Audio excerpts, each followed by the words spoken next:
Welcome to Str8 Up Podcast, where we aim to connect international and regional artists and entrepreneurs with locally based artists and entrepreneurs. My name is Berto, and we have a special guest in the building today, all the way from Uganda to Dubai. We have internationally recognized multi-award winner, brand creator, awards creator, fashion designer, entrepreneur. Anything I'm missing, I'm sure he'll fill me in on this. We got founder of the iconic Abryanz Style and Fashion Awards. We got Brian today. What's up, man? I'm good, bro. What's going on? I'm all right. How you feeling? I'm feeling Dubai. You feeling Dubai? Okay. Feeling the breeze, yeah. Cool. So this your first time here? No, it's like the fifth, third, I don't know. I've Yeah. been here a couple of times. Oh, so you're local now at this point, huh? Yeah, kind of. Cool, man. So let's jump right into it, man. So what got you interested in fashion? To be honest, I grew up in fashion. I grew up from a fashionable family. My mom was a designer. She was a tailor. She was a cloth vendor. So to me, fashion has been part of my life. I don't remember at any point where I decided to do fashion because I grew up in clothes everywhere. Were clothes. So for me, it's just part of life. Gotcha. So all your life you just been surrounded, I've been surrounded by clothes, threads. Right. Yeah. So do you do your, like, when did you start? When did the bug kick in for you? Like when did it say, like, this is what I want to do? I think I was in my Form 6 vacation. I was looking for something to do. Then I realized there's nothing I could do better than being in the fashion business. Right. So for me to realize it's a career I had to carry on was at that point, at that stage in life where you need what to do to look for money. So I tried out so many things, but I just realized the easiest thing I could do is something that I've grown up doing. Yeah, and that was business, clothes business. Gotcha. So you're a very stylish person, man. You came in today and it was just like, man, you just see it when you're walking through the hallways, man. Like, you exude confidence, man. Yeah. I've loved dressing since I was a baby because my mom would always make sure, more especially in the festive season, she could buy me clothes and all that. So since I was, like I said, I've been into this, so my mom would always buy me clothes. So since I was a baby, it's dressing. So so naturally, it was naturally, everything happens naturally. For right. me. Right. Nah, that's amazing, man. That's amazing. So let's go back into your first time getting recognized for your number one, your brand. We could get into that a little bit later, but your first time getting recognized for your stylish sense, or I think that was in 2013. Yeah, I won the first award for a stylist. Yeah, it was actually a fashion stylist. Yeah, my first award was a fashion stylist. That's how you know when you balling, man. My first award was. I couldn't remember because I won so many awards the same year. Right. But the very first one I think was teens fashion stylist of the year. Yeah, and to be honest, I'd never imagined I could win a fashion award because in my country, everywhere it was always music, movies, and all that kind of stuff. Yeah. So this time I was being awarded for the kind of work that I do, which had never happened before. So for me, it came like, okay. Right. It was quite motivating, yeah. Right. So being as though that industry wasn't represented as well as it is now since you came on the scene, how was it being like a kind of it's iconic at this point, but prior to, it was just like you were one of the first wave of people to do it, to get into fashion and kind of explode the way that you did. How was that feeling? Like, did you think it was going to take off like that, or? I never knew what was going to happen, but I started doing the fashion awards, right? Yeah, out of passion. Well, no, not the awards. We're going to jump into that, but I mean as far as, your brand itself. Okay. Like, how was it? Did you think it was going to, your brand was going to be as big as it is? I never knew my brand would be as big as it is, but I always knew I do what I love. I knew I was comfortable. I didn't care how long it would take me to get where I want, but I was just comfortable. I was doing what I love, and I was comfortable doing it. Even in a year when I have losses, I wouldn't mind because I still loved what I was doing. So, and I think that helped so much because if you do something when you love it, you don't care. If you don't make money today, or if it doesn't pay off, you still have to go on tomorrow because you love doing it. Right. So to be honest, I was comfortable. I never thought it would be so big, but then every year was there was something that I had to be excited about. Everything was moving so fast. The awards, the business moving and all. So to be honest, I was really comfortable, and I didn't know I would get this far in a very short period of time. Gotcha.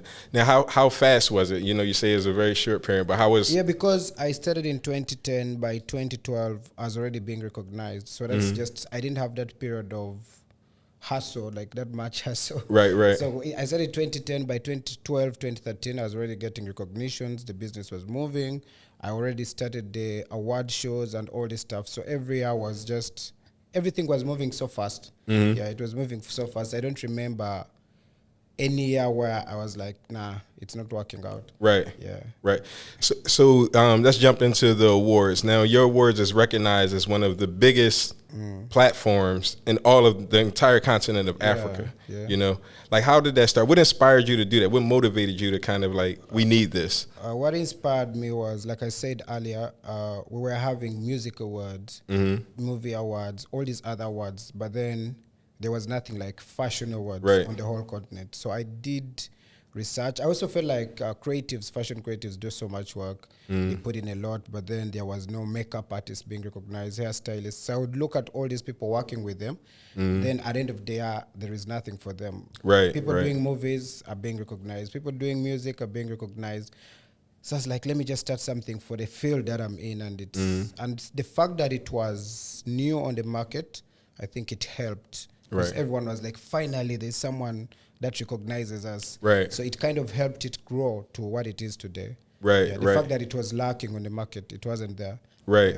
So were you putting together the very first show? Take us back through that mindset that you had with the very first one that you did. The very first one was called the Men's Fashion Explosion. Okay. Because I had specialized in men's fashion. So I was like, in my country or in Africa, men are not known for fashion. So I think my whole point was to promote men's fashion, that men can look good, men can dress good and all. So the very first award show was actually 90% men. It was just to show that men can actually be fashionable, men can slay, men can kill it and all. So, but then it got a lot of criticism because, like I said, everyone was like, no, men with fashion, nah. They wasn't playing. And the turn-up was more women. I think the women embraced it more. So I think it's at that point that I decided, let it be just a fashion award show. It doesn't have to be just about men. But the very first one was men's fashion and all that, It was like a men's fashion explosion. So coming from that, we're just focused on the men, and you see the women engagement, with it, and I guess it just kind of exploded from there with just like kind of being both men and women. What do you see it now, like as far as the demographic? Is it like a 50-50 split or between men and women, or? In my country, I could say 50-50. I could say 50-50, but before we were at like a 10-90. Yeah, but right now, more especially the young people. Yeah, I have a lot of young people young boys who are so much interested in fashion. They dress up even more than the guys. So in my country, I could say it's 50-50 right now. Gotcha. And now we have also a lot of male fashion designers compared to women. Gotcha. Would you say you're a pioneer in that regards of Yeah. Nah, that's what's up, man. That's what's up. That, Right. So I'm just looking at how you dress right now, man. You're combining like a bit of urban with a bit of luxury, with a bit of I guess, it's almost like a meeting in the middle type of thing. You know what I mean? Where you got the urban and luxury thing. Is that kind of something that you kind of gear yourself towards, like your stylish sense towards? Yeah, I think my style has been, if you follow my Instagram, this is the kind of style I do.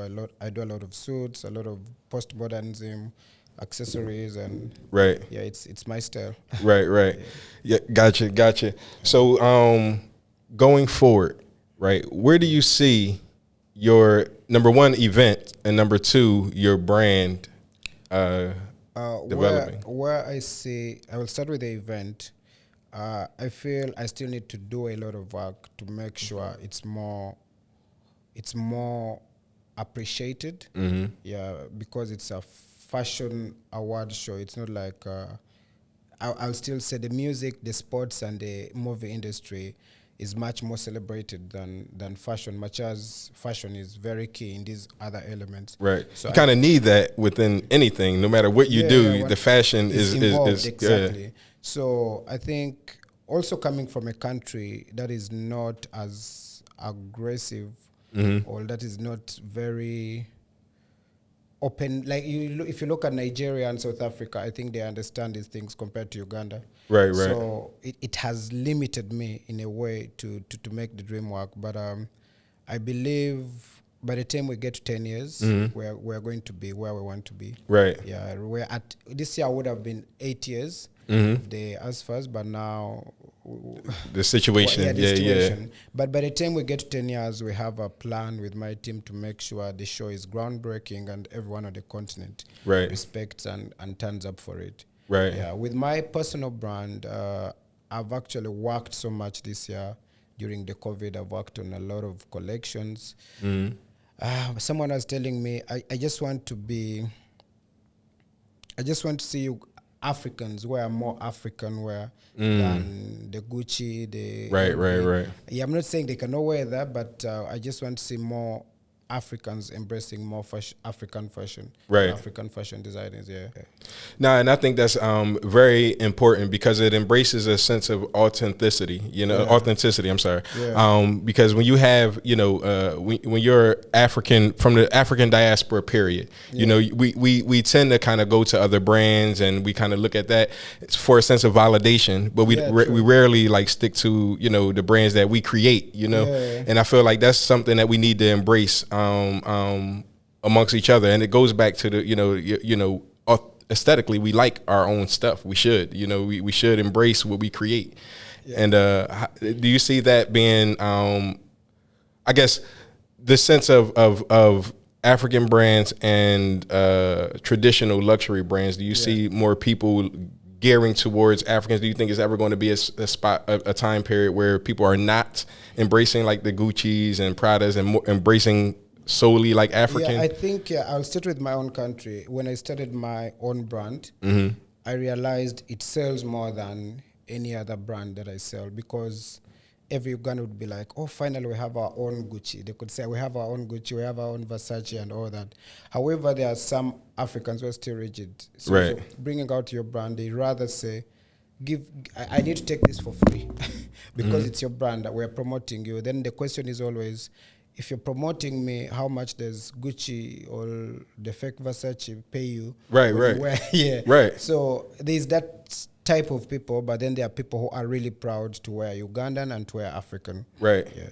And we should embrace and support our own, because we don't go into these Versace stores asking for discounts or Louis Vuitton asking for discounts, but it seems to be a culture of, what kind of deal can you give me when they're dealing with, our own people? And that's globally, man. And I think personally I think that needs to stop, and people need to kind of support true, Yeah. So what's your take on people asking those type of questions, like, to get the breakdown, get a hookup, I think I don't know if it sounds rude, but I think it's an African thing where some Africans would rather not support their own, but would rather embrace something else. Right. I've seen it even I've seen it recently in Uganda, where Ugandan artists were being attacked by Ugandans themselves because of Nigerians. So we have it as it's an African thing where we choose to support the neighbor than your own person. Right. Yeah. So. And why do you think that is? If you could get into it, I don't know. I don't know. I think it's just you find the right. I don't know. To be honest, I don't know. Right. Yeah, I don't know. Yeah. Where it comes from. I mean, that could be very difficult for somebody wanting to start up in a business. You may have a great idea, but you don't really want to start it because you don't know if the support is going to be there, and you spend so many hours, days, weeks, months, prepping yourself to kind of gear up to a launch, and then you don't know if it's going to be received well. Did that cross your mind at any point? Yeah, it did with so many things. At every step of business, you need to you're not sure what the consumer is going to do. But personally, how I've handled that is sometimes you don't need to first understand the market. You just have to go for what you want to do. So if you go for what you want to do, you make sure the market understands the product. So it gives you a challenge and the task of making sure that this is a new product and you have to appreciate it. So sometimes when you wait for the public to decide for you, you may just never make it happen. So personally, if I'm going to do something, if I personally believe in it, I'll just make sure everyone else does it. And I think that's what makes me really, really work hard. If I'm going to do a new T-shirt and you don't find it nice, I have to make you love it. So that's how it works for me. Gotcha. Let's talk collaborations. You know, are you looking to collaborate with anybody? Have you done any collaborations in the past? I have. I've already worked with a South African designer in the collection that I'm going to be launching next year. It was supposed to be launched this year, but we've pushed it to next year. I've worked with some South African designers. I'm looking at so many collaborations. And How has COVID affected what you've been trying to do? Because personally, COVID, I said it before, for me it was more like a holiday. It was like a forced leave. Because I've been working for the past 8 years. Non-stop. So for me it was like a forced leave. So I just went home. I just refreshed my mind, thought of new ideas. I've done a lot of stuff, worked on so many things that are going to be showcased next year. And pretty much it was a holiday. For me, it was a forced leave. I just needed to get off work, relax, and have time for my family, have time for my close friends, because I never did all these other years. That's but business-wise, of course, when you're home, you're losing out on the money and all. But on the other side, I was just relaxed, home. Gotcha. Inspiration, man.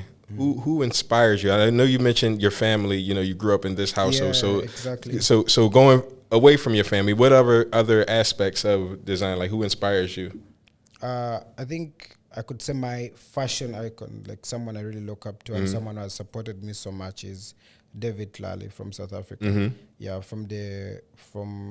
I followed him, to meeting him, to working with him, to supporting me with my business and everything. I think is like my idol, a role model, something. Right. Amazing, man. Amazing. But then inspiration is from anything, anywhere. Different people. I get different inspirations from anywhere. So it's not one set of things that you go to. Like there's that one person that you really, really look like an idol. But then with inspirations, it can be from anywhere. I get it anywhere, anytime. Right. So you can just be walking down the street and you just find inspiration into walking down the street. True. That's amazing, man. That's good. That's when you have real talent, man. I don't have such things, man. I walk down the street, it's just me walking down the street. But no, that's good, man. If you have 5 people that you could sit at the table with, right, to discuss things that you love to do, who would those 5 people be? So outside of, like, because I know you mentioned, you know, like David from South Africa. I was going to say David. Right. So he's one. He's number one, yeah. I would make sure he's on. There's another South African. He's called Abner, the one I've worked with on my... For the collaboration? Yeah, Abner. Okay. He's my creative director as well. So. Okay. And who else? 5 people. That's a difficult one, man. Yeah, that's a difficult one. Right. Yeah, it's a difficult one. So, and it could be as big or as small as you. It depend on exactly what I'm going to do. So, right. Yeah, I would need lawyers. Gotcha.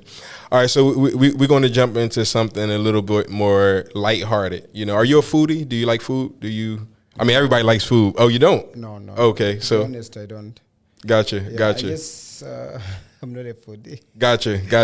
All right, cool. Now, but you got a favorite food though, right? Yeah. You have to have a favorite. What's your favorite food? Rice and beef. Rice and beef. Yeah, okay. Rice and beef. All right, cool. If you can if you had an event, right? Like for your award show, do you have anybody that you look to as far as like who would you want to be the main performer for one of your not performer, I'm sorry, main not guest, but host, I should say. Who would you have host your award ceremony? What would be the I made it moment? I think every year it's a different person that we want to host. I've worked with Miss Vimbai. I think she's been one of my she's from Nigeria, but based from Zimbabwe, based in Nigeria. I think she's been my favorite host and my best host. I would want to work with her on every edition. Gotcha. Yeah, in every edition. Miss Vimbai. Gotcha. Going to Dubai, like, so you're here now. You're your fifth time here, and you've been around. You've seen, the fashion sense or whatever. How would you rate Dubai's culture of fashion to what you want to do? I think Dubai, it's a destination for different people, different cultures, and all. The diversity. Yeah, it's how I would rate it. Like I said, I see different people wearing different stuff. I just admire everyone, like different styles. Right. Yeah, I wouldn't. I don't know. Gotcha. Dubai is like everyone is here, like from everywhere around the world. So right. People come with different styles, different. I don't know. Gotcha. Yeah, it's confusing. Do you have any plans on taking your brand outside of the country? Yeah. And that's why I've collaborated with South Africans. That's why I've worked with Nigerians, and Kenyans, Tanzanians. So, but mainly in Africa. I want my brand to be more famous in Africa. Okay. So you're focused on the continent. Yeah, on the continent. Okay. So right now, I'm just off the top of my head, because I'm American, right? So I'm always, thinking about like the Virgils, or Kanye West or something like that. Yeah. Would you, if they were to approach you with a collaboration idea or something, how would that be received from your end? I would faint. I wouldn't believe it. Right. The thing is, approach me would be, I would be speechless. I wouldn't know what to even do. Right. Approaching them is different, but approaching me is I don't know what I would say. Right, gotcha. Yeah, I don't know what I would do. But funny enough, man, I think that time is coming. I feel like it's more African American designers that's looking towards Africa for inspiration. And you're one of those top guys. You're one of the big dogs when it comes to the field of fashion. So I don't think that's pretty far off, man. That call could come like, I know, but regardless, it's unbelievable. It will be an unbelievable moment. Right.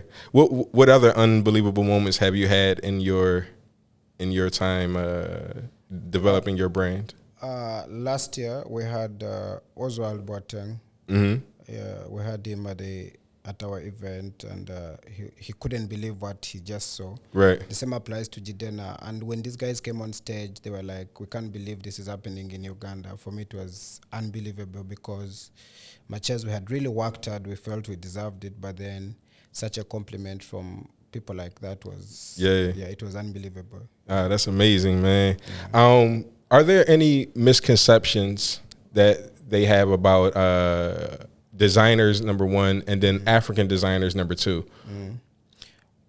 Misconceptions? Yeah, like, is there anything like, that you may have heard before that is entirely untrue, right? But it's still that like chatter out there, Like, because I'm just, for instance, like somebody like Kanye West, right? People think his stuff is like crazy. When you look at it from onset, it's just like, this guy got to be crazy. It's not going to, sell. But then it, is Yeezy, so it does have those things. Are there any misconceptions about designers? Because like me, I'm not a fashionable guy, man. You can see I'm white t-shirt and jeans. So for me, I'm like, anybody who has fashion sense, I don't understand it, because I have none. You have your own style. Fashion, True.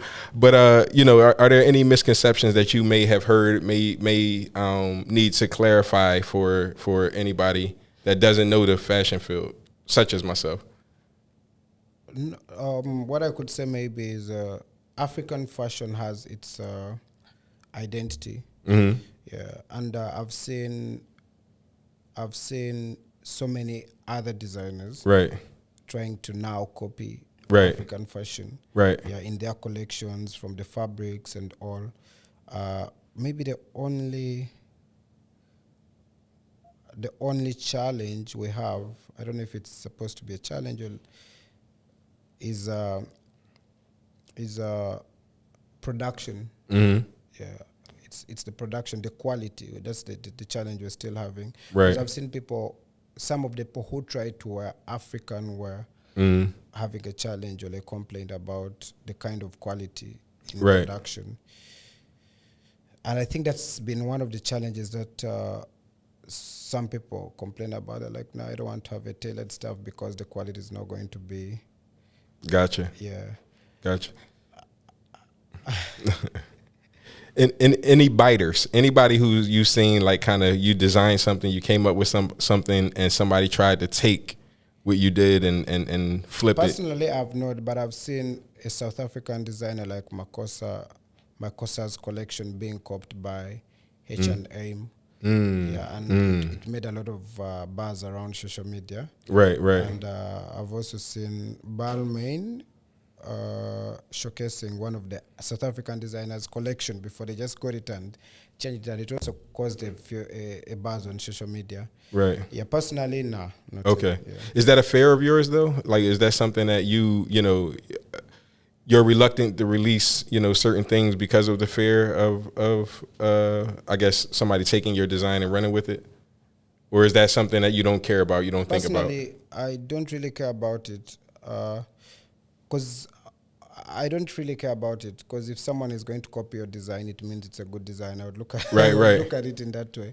I'd be like, okay, they love my design, and yeah, I've had the few duplicated in my country by fans, people who cannot afford. They just go print it with the cheaper version and all, and much as you feel bad, but then you also appreciate the fact that they love your brand, and they can get a cheaper version of it. So that's so I just let it go. Right. Yeah.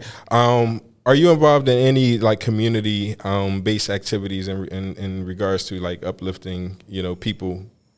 Yeah.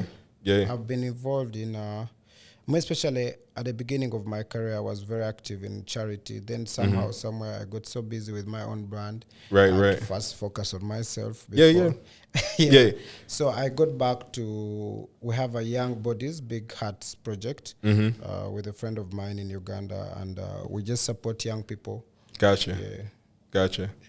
Yeah. So, speaking on that, because I'm very active in charitable giving, whether it's through whatever medium is. I'm music, so I always do mine through music-based things. Are there any projects or anything that you see will help, a global? Because we all need clothes. Everybody on the planet Earth needs to have clothes. Are there any charitable projects that you are thinking about doing in the future? Anybody that you're... we have an Abryanz Foundation where we want to make sure every African or every Ugandan dresses.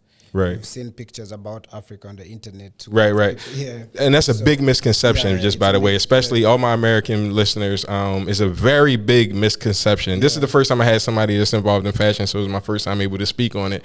But we have such a misconception about what Africa is, So we've seen a lot of those images about Africa, people going naked, people not dressing, and we just want to change that. We're having that Abryanz Foundation, and our purpose is to make sure everyone in remote areas, in villages and all, we collect clothes from different people, and then we make sure everyone is dressed. Right, and we'll love to support you in that endeavor as well. Like, going forward, we'll love to, combine our ideas together. Which is big. So, if I was to just start getting into fashion, what advice would you give someone? Getting into fashion as what? As a designer. I'm always looking things from a design perspective. I think the first thing would be being original. Right. Yeah, there's a lot of designers that are just going on Instagram, copy which pictures on Pinterest, look at other people's designs, and they just change it here and there, switch it up, and then post it as their own. How important is that balance? Like, because what you said is exactly true. You know what I mean? Like we're going with something with a great idea, but how do you make money from it is a completely. So I think that's when you need to work with different people. If you're not good with, you don't have entrepreneurial skills, you need to hire someone, hire a finance manager, hire someone who is going to help you make the money. Be the creative, but then who is going to make the money for you? Because you may not do everything by yourself. So you just need to when you create a team, you be like, this is my marketing team, this is my social media team. Right. You can start at your level. You don't need to look for an agency, and you can just start with your friends, you can just start at your level, and you keep looking at where things are not going right. Then you just fix them up. Right. Yeah. I mean, you need a team, and no matter what it is that you do, you can't do anything by yourself. And I think that's one of the skills that most people lack when we start something, because we think we can do everything ourselves, and in our reality, we can't. How important has your team been to your success? To be honest, right now I can leave my country, my business, and be in Dubai for 2-3 weeks, and I'm not worried. That's how much I've managed to build a team. Right. That even though I ran out of money right now, I will just call. I'm like, well, you need to. Right. Yeah. So my team has really been very, very. But it has been built over the years. Yeah, it's not something that you just wake up one morning, especially for small companies. Yeah, it's something that you build over the years. Right. Yeah. Gotcha. So, just in the interest of time, are there any words that you want to give to anyone who's listening to this podcast? Maybe to young people. I always tell young people, I always want to be that person young people look up to, is to work hard and to start early. I have friends who have been telling me, I'm just still at campus. Right. When I get done with university, I'll start I'm like, what are you waiting for? People are 16, 18 years, they're doing big things. Why do you have to wait to get done with school for you to start making money? So I always tell young people to start as fast as they can. To make things happen when they're still young. You don't need to get your first million when you're 40, 30 years. Right. Yeah, so the earlier the better. Better. That's the advice I always give to young people. You start with what you have when you can. Right. That's amazing advice, man. And I truly admire you for giving that, because that's something that other cultures teach their young. Because what I know about Africans is it's a tradition. You go to school, you finish school, you start working, then you get married. So I always tell young people, we need to change that. We need to start working as early as possible to make things happen. Right. Now that's amazing, man. That's admirable. So I thank you very much for just sharing your knowledge, your expertise, your wisdom on our podcast today, man. Honored to have you. Can't wait to everybody hear this, I appreciate you. I'm really humbled to be here. Thank you. Well, I'm Berto, and we out. Str8 Up Podcast.